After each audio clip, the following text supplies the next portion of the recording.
what is octave?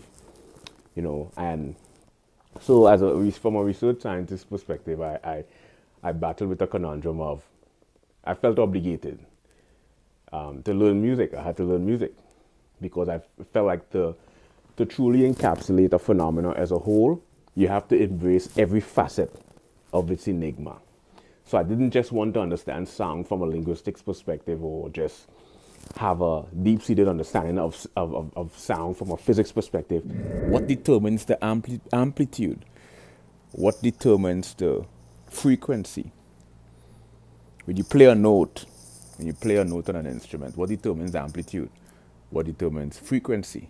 What determines acceleration? I want to discuss psychophysics, the relationship between physical stimulation and mental phenomena. Psychoacoustics, also like to discuss later on in the video, and the physics of sound.